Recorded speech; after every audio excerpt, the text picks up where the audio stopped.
जय Hind and hello guys, स्वागत है आपका आपके अपने YouTube चैनल ज्ञानदे होस्ट में। और इस वीडियो में आपको बताने वाला हूं AIIMS CRE recruitment 2025 online form के बारे में। गाइस वैसे तो मैं इसके फॉर्म फिलअप की वीडियो ऑलरेडी बना चुका हूं, बट मैं देख रहा हूं कि आपके सामने अलग अलग प्रॉब्लम आ रही है, तो उन सभी का सोल्यूशन कमेंट के माध्यम से देना पॉसिबल नहीं हो पाता एक एक करके, इसलिए वीडियो स्पेशली आपके लिए बनाई जा रही है, जहां पर आपके सभी सवालों के डाउट क्लियर किए जाएंगे और इस फॉर्म को बिना किसी मिस्टेक के आपको भर करके दिखाया जाएगा। इसलिए आपको वीडियो को पूरा देखना है बिना स्किप किए, ताकि आपसे कोई भी मिस्टेक इस फॉर्म को भरने में न हो। तो चलिए शुरू करते हैं। अगर आपने अभी तक वीडियो को लाइक शेयर नहीं किया, वीडियो को लाइक शेयर कर दीजिए और चैनल को सब्सक्राइब करके बेल आइकन ऑन कर लीजिए। इसके बाद जो लिंक वीडियो के डिस्क्रिप्शन में दिया है, इसको आप ओपन करेंगे। ओपन करने के बाद जानने को मिलेगा कि इसमें 4591 वैकेंसी निकाली गई है। इस फॉर्म को भरने की लास्ट डेट आपकी 31 जनवरी 2025 है, यानी कि अभी आपके पास ऑलमोस्ट एक वीक बाकी है इस फॉर्म को भरने के लिए। तो आपको जितना जल्दी हो सके इस फॉर्म को भर लेना है, ताकि लास्ट डेट नजदीक आने पर जो एरर आते हैं, वेबसाइट में इशू आते हैं, वो आपके सामने न आए और आप टेंशन फ्री होकर के अपना फॉर्म भर सके। तो ये आपको इस चीज का ध्यान रखना है। अभी आप यहाँ पर पोस्ट वाइज वैकेंसी जान लेंगे और नीचे की तरफ आकर के पोस्ट वाइज क्वालिफिकेशन भी आप यहाँ से देख लेंगे। सभी जानकारी चेक करने के बाद जब आपको लगे कि आप इसमें अप्लाई करने के लिए एलिजिबल है और आपका इंटरेस्ट है फॉर्म को भरने का, तो गाइज आप यहाँ पर इंपॉर्टेंट लिंक के सेक्शन में आएंगे। मैं आपको बता दूं कि नर्सिंग ऑफिसर की पोस्ट पर अप्लाई करने के लिए मैंने स्पेशल वीडियो बनाई हुई है, आप ये देख सकते हैं। अगर आपको सिर्फ नर्सिंग ऑफिसर पर अप्लाई करना है तो आप इस वीडियो को वॉच करके कर लीजिएगा। अभी यहाँ पर जो अदर पोस्ट है या फिर मल्टीपल पोस्ट है उस पर आपको अप्लाई करना है, उसके लिए आप इस वीडियो को देख सकते हैं, जो कि अभी आप यहाँ पर वॉच कर रहे हैं। तो इंपॉर्टेंट लिंक के सेक्शन में आएंगे और अप्लाई ऑनलाइन लिंक इसके ऊपर क्लिक करेंगे। यहाँ पर आने पर आपको क्या करना है, क्रिएट ए न्यू अकाउंट, इसके ऊपर क्लिक करना है। अब इसके ऊपर क्लिक करने के बाद आपके सामने कुछ ऐसा इंटरफेस आ जाएगा। अब यहाँ पर गाइज आपको आपका फुल नेम एंटर करना है। फुल नेम आपको आपके 10th के सर्टिफिकेट के अकॉर्डिंग भरना है और इस फुल नेम को दोबारा डाल करके वेरीफाई कर देना है।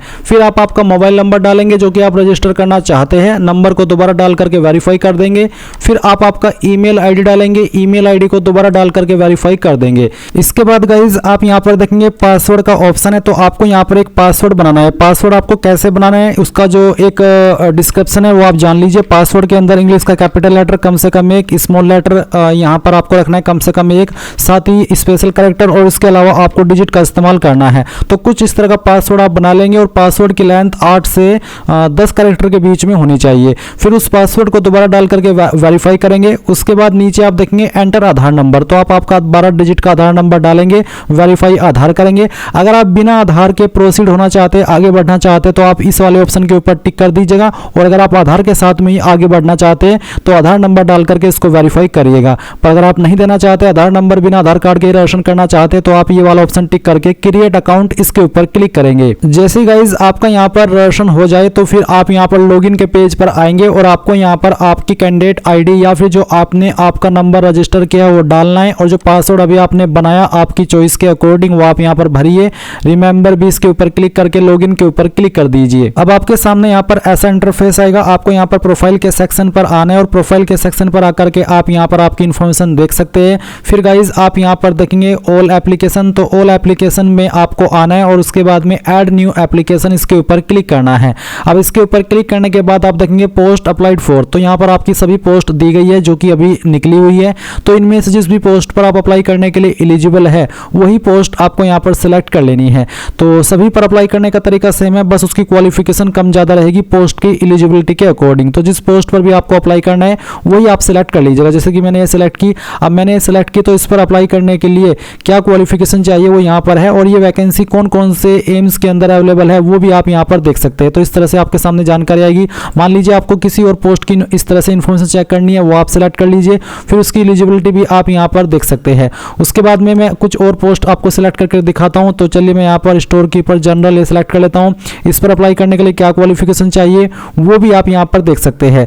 तो जो भी आप पोस्ट सिलेक्ट कर रहे हैं वो आप सिलेक्ट कर ले और उसके बाद में नीचे की तरफ आए और यहाँ पर है select your qualification as applicable to make you eligible for the selected post as per advertisement. तो आप यहाँ पर इनमें से आपके पास क्या क्वालिफिकेशन है वो टिक कर दीजिए। जो भी पोस्ट आप सिलेक्ट कर रहे हैं उस पर अप्लाई करने के लिए जो क्वालिफिकेशन के विकल्प है वो आपको यहाँ पर इस तरह से देखने को मिलेंगे। उसके बाद गाइज आप यहाँ पर फादर नेम एंटर कीजिएगा, 10th के सर्टिफिकेट के अकॉर्डिंग मदर नेम एंटर कीजिएगा। आपका जेंडर सेलेक्ट कर लीजिए। फिर पूछेगा कि आप विकलांग हैं, अगर हाँ तो यस, नहीं तो आप नो करेंगे। फिर आपकी कास्ट कैटेगरी क्या है वो आपको सेलेक्ट कर लेनी है, जनरल, ओबीसी, SC ST जो भी है वो आप सिलेक्ट कर लीजिएगा। नेशनलिटी में आप इंडियन सेलेक्ट करेंगे। स्टेट ऑफ डोमिसाइल में आप बताएंगे कौन सी स्टेट के आप निवासी है। ID प्रूफ इनमें से कोई एक ID सेलेक्ट कर लीजिए, जो भी ID आपने सेलेक्ट की है फिर उसका नंबर आपको ID नंबर में देना है। फिर पूछे कि आप एक्स सर्विसमैन है, कमीशन्ड ऑफिसर है इंक्लूडिंग ECO और SSCO, अगर हाँ तो यस, नहीं तो आप नो करेंगे।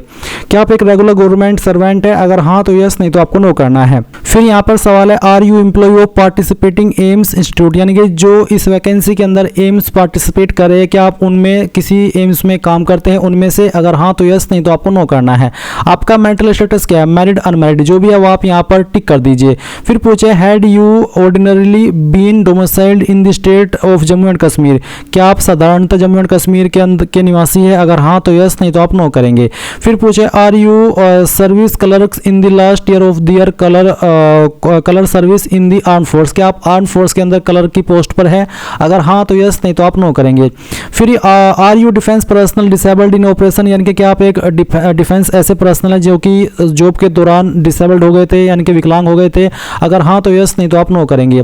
फिर यहाँ पर जो आपकी डेट ऑफ बर्थ है वो आपको कैलेंडर के ऊपर क्लिक करके सिलेक्ट करनी है, पहले ईयर फिर यहाँ से आपका मंथ और उसके बाद में डे, एंड देन आपका जो अन्य फ़ोन नंबर है वो आप यहाँ पर डालेंगे। फिर नीचे आता है आपका परमानेंट एड्रेस, तो आप यहाँ आप इसका जो परमानेंट एड्रेस है वो भरिएगा। आपकी कंट्री इंडिया सेलेक्ट कर लीजिए, फिर यहाँ से आपकी स्टेट, उसके बाद में आपकी सिटी कौन सी है वो आपको यहाँ पर सिलेक्ट कर लेनी है।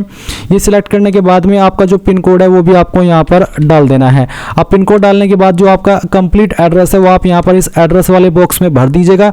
नीचे है पोस्टल एड्रेस, अब अगर आपका प्रेजेंट और परमानेंट एड्रेस एक ही है, अलग अलग नहीं है, तो आप इस बॉक्स के ऊपर टिक कर दीजिए, और अगर अलग अलग है प्रेजेंट एड्रेस परमानेंट एड्रेस तो अनटिक करके नीचे अपना प्रेजेंट एड्रेस भर दीजिएगा। फिर आप सेव एंड नेक्स्ट के ऊपर क्लिक कीजिएगा। अब गाइज आपके सामने यहाँ पर क्वालिफिकेशन का सेक्शन आ चुका है। तो सबसे पहले आप यहाँ पर देखेंगे नेम ऑफ डिग्री, तो आपको यहाँ पर सबसे पहले आपकी जो 10th है उसकी इन्फॉर्मेशन देनी है, तो आप यहाँ पर 10th लिख देंगे। सब्जेक्ट डिसिप्लिन टाइटल, तो आप यहाँ पर जो 10वीं के अंदर आपके पास सब्जेक्ट थे एक एक करके उन सभी सब्जेक्ट के नाम आपको लिखने हैं। सभी सब्जेक्ट दीजिएगा, मैंने तो सिर्फ 3 सब्जेक्ट लिख करके दिखाए, आप आपके 10वीं के सभी सब्जेक्ट यहाँ पर लिख दीजिएगा।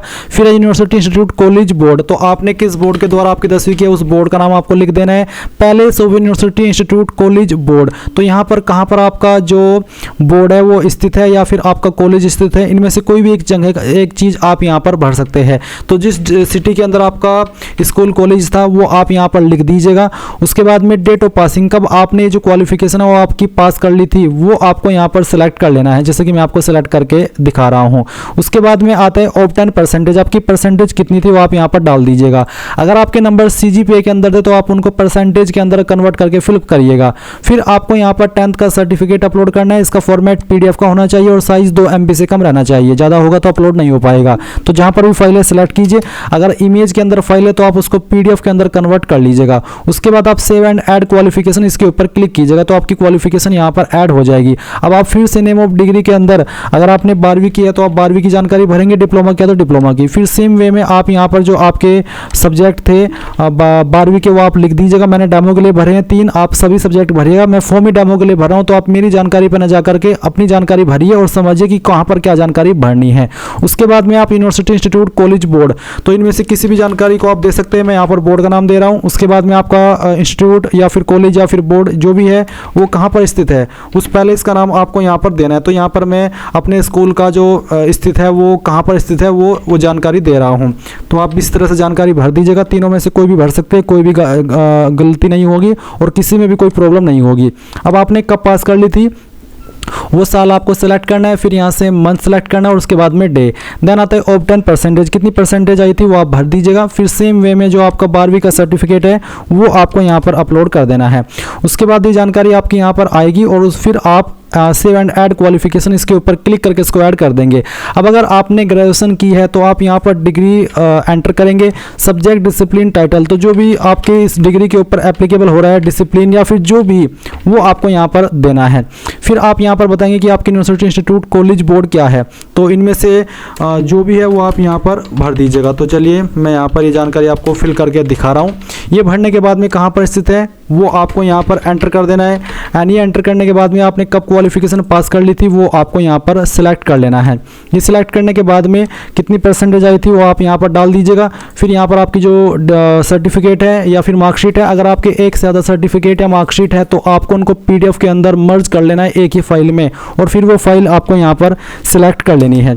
उसके बाद गाइज आप यहाँ पर सेव एंड ऐड क्वालिफिकेशन इसके ऊपर क्लिक करेंगे। अब अगर आपके पास कोई और भी डिग्री है, कोई डिप्लोमा है, कोई अन्य क्वालिफिकेशन है तो उस डिग्री को यहाँ पर भरेंगे। फिर सब्जेक्ट, डिसिप्लिन या फिर उसका टाइटल क्या है वो यहाँ पर भर देंगे। यूनिवर्सिटी, इंस्टीट्यूट, कॉलेज, बोर्ड क्या है वो आप भरिएगा, यानी कि ऐसी जानकारी भरनी है जैसे कि अभी आपने 10वीं 12वीं या फिर डिग्री की भरी है। उसके बाद आपकी सभी जानकारी यहाँ पर आ जाएगी। अब आती है रजिस्ट्रेशन डिटेल, तो आप यहाँ पर आएंगे और इसमें पूछे कि do you have relevant registration in respective relevant body as per advertisement of the selected group. जिस भी ग्रुप पर आप अप्लाई कर रहे हो उस पर अप्लाई करने के लिए अगर इस तरह का कोई कंडीशन है कि रजिस्ट्रेशन आपका होना चाहिए तो आप इसका आंसर यस नो में कर देंगे। अगर आप यस करते तो फिर आपको बताना कि रजिस्टर्ड एज, क्या रजिस्टर्ड आप है वो आप यहाँ पर भरिएगा। फिर रजिस्ट्रेशन नंबर आपको देना होगा, स्टेट नेम कहाँ पर आप रजिस्टर्ड है वो बताइएगा। इसके अलावा यहाँ पर इश्यूइंग डेट ऑफ रजिस्ट्रेशन, यानी कि कब आपने रजिस्ट्रेशन कराया वो डेट आपको बतानी होगी, और रजिस्ट्रेशन अथॉरिटी कौन सी है उसका नाम भी आपको देना होगा अपने सर्टिफिकेट के अकॉर्डिंग। उसके बाद वो सर्टिफिकेट आपको अपलोड करना होगा एंड देन फिर आप नीचे सेव एंड नेक्स्ट के ऊपर क्लिक करेंगे। अब आपके सामने एक्सपीरियंस डिटेल का सेक्शन आता है, तो यहाँ पर है please check the advertisement for required experience. अगर आप ऐसी पोस्ट पर अप्लाई कर रहे हैं जिस पर एक्सपीरियंस मांगा है तो आप यहाँ पर यस करेंगे। यस करने के बाद में आपको एक्सपीरियंस की इन्फॉर्मेशन भरनी है, तो आप ऑर्गेनाइजेशन नेम के अंदर उस हॉस्पिटल या फिर उस कंपनी या फिर उस बंदे का नाम देंगे जहाँ पर आपने काम किया है, फिर किस पोस्ट पर रह करके आपने काम किया उस पोस्ट को आपको यहाँ पर इसमें लिखना है पोजीशन हेल्ड वाले सेक्शन में। और एम्प्लॉय टाइप आप रेगुलर थे, कॉन्ट्रैक्ट थे या फिर टेम्परेरी एड हो, किस टाइप का आपका एम्प्लॉय था, यानी कि आप किस टाइप से थे काम करते थे वो आपको बताना है। उसके बाद में आप यहाँ पर देखेंगे स्टार्ट डेट, कब आपने जॉब ज्वाइन की थी वो वाली डेट आपको स्टार्ट डेट में सिलेक्ट करनी है। फिर अगर आप करंटली काम कर रहे हैं तो आप इसमें यस कर सकते हैं, यस का तो ऑप्शन है ही नहीं तो इसका मतलब आप यहाँ पर नो कर दीजिएगा। और फिर आपको एंड डेट बतानी होगी कब तक आपने जॉब की है। Length of service in days यहाँ पर आपको बता देनी है अगर ऑटोमेटिकली नहीं आती। और फिर नेचर ऑफ ड्यूटीज़, किस तरह का आपका काम था वो आप थोड़ा सा बता दीजिएगा शॉर्ट में।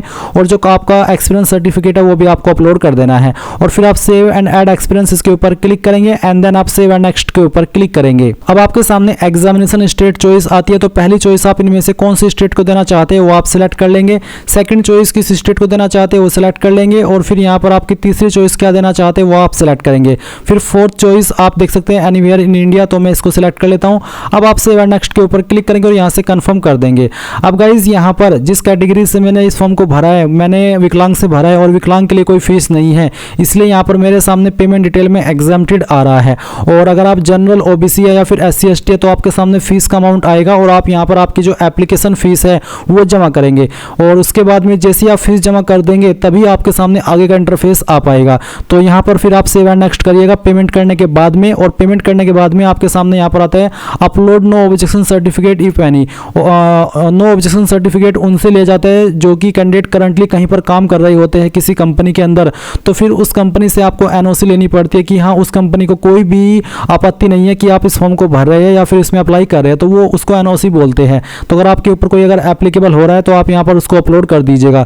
फिर है DOB सर्टिफिकेट, जिसमें कि आप यहाँ पर आपका जो बर्थ सर्टिफिकेट है वो भी अपलोड कर सकते हैं जिसमें कि आपकी DOB दी गई हो, या फिर 10वीं का सर्टिफिकेट दे सकते हैं जिसमें कि आपकी डेट ऑफ बर्थ हो।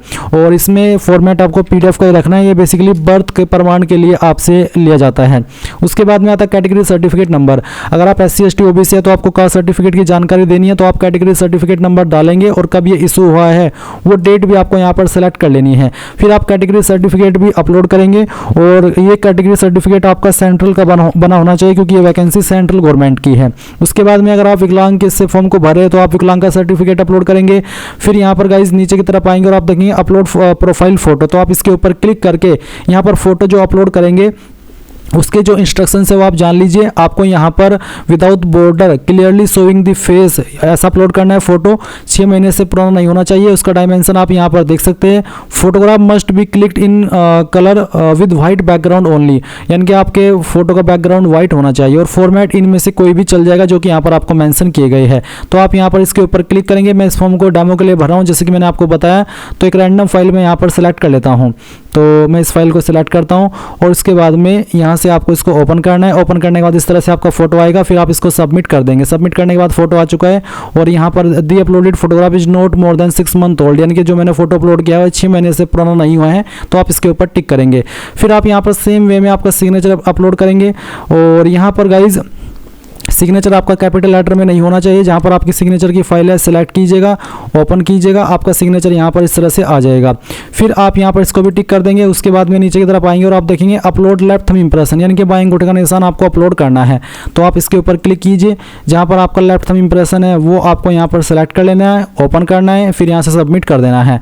एंड देन इसके ऊपर टिक करके आप सेव एंड रिव्यू इसके ऊपर क्लिक करेंगे। अब गाइज आपने जो भी जानकारी शुरू से लेकर अभी तक भरी है उसका प्रीव्यू आपके सामने है। आप एक एक करके सभी जानकारी अच्छे से समय लगा करके चेक कीजिए और जब आपको लगे कि यहाँ सभी जानकारी सही है तो आप यहाँ पर नीचे की तरफ आएंगे, इन बॉक्स के ऊपर टिक करेंगे, जिनके ऊपर टिक करने का मतलब यही है कि आप इनको चेक कर लिया है। और अगर आपको लग रहा है कि यार कोई जानकारी गलत हो गई है तो आप एडिट एप्लीकेशन के ऊपर क्लिक करके उसको सही कर ले, नहीं तो आपको यहाँ पर सबमिट के ऊपर क्लिक करना है। और सबमिट के ऊपर क्लिक करने के बाद देखेंगे congratulation your form submission has been successfully received, please review the confirmation message.